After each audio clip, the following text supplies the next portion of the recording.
BNP সারা দেশে গণভোটে নায়ের পক্ষে ক্যাম্পেইন করেছে।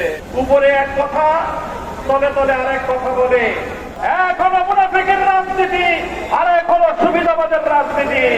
নতুন বাংলাদেশের সুবিধাবাদের রাজনীতি, মুনাফিকের রাজনীতি বাংলার মানুষ সহ্য করবে না।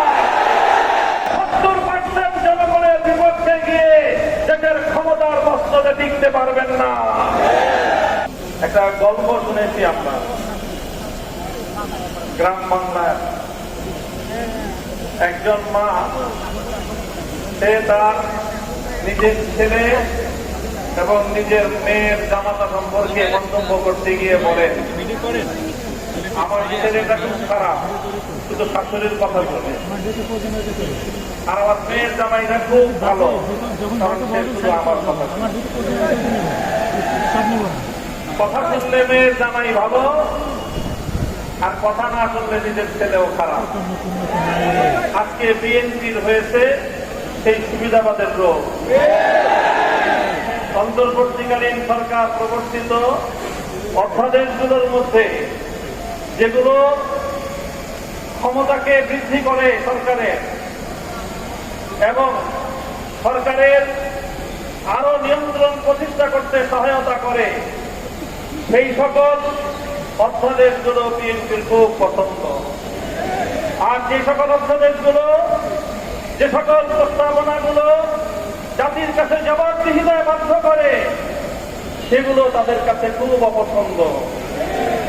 তাই আমরা মনে করি বিএনপি আর যে রাজনীতি করছে সুবিধাবাদের রাজনীতি। আমরা নির্বাচন পূর্ববর্তী সময়ে বিএনপির আরেকটি চরিত্র লক্ষ্য করেছি, সেটা হলো তলে তলে বিএনপি সারা দেশে গণভোটে নায়ের পক্ষে ক্যাম্পেইন করেছে, কিন্তু প্রকাশ্যে সে নায়ের পক্ষে কথা বলার দুঃসাহস তাদের ছিল না, সেই সৎসাহস তাদের ছিল না।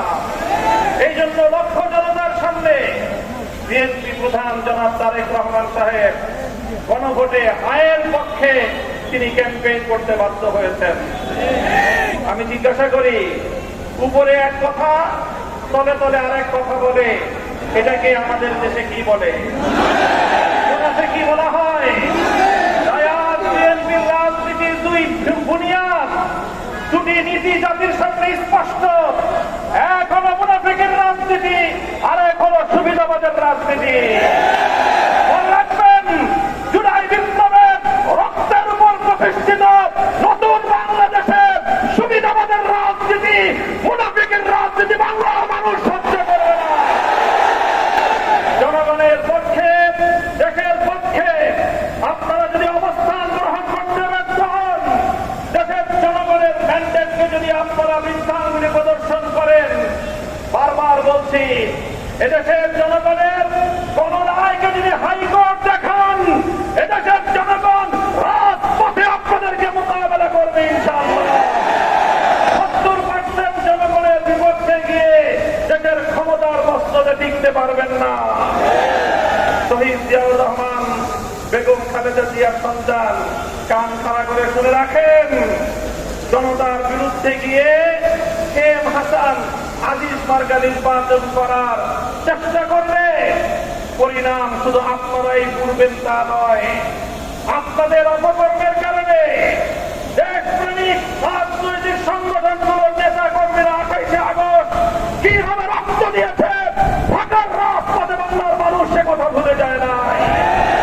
আপনাদের ভুলের খেসারত দিতে হয়েছে আমাদেরকে। 25 বছর পর্যন্ত গুম, খুন আর হত্যার রাজনীতির শিকার হতে হয়েছে। তাই আমরা চাই ভালোই ভালোই দেশ পরিচালনা করেন, জনগণের রায়ের প্রতি শ্রদ্ধা প্রদর্শন করেন, অন্যথায় রাজপথে, সংসদে আমরা আপনাদেরকে মোকাবেলা করবো ইনশাআল্লাহ।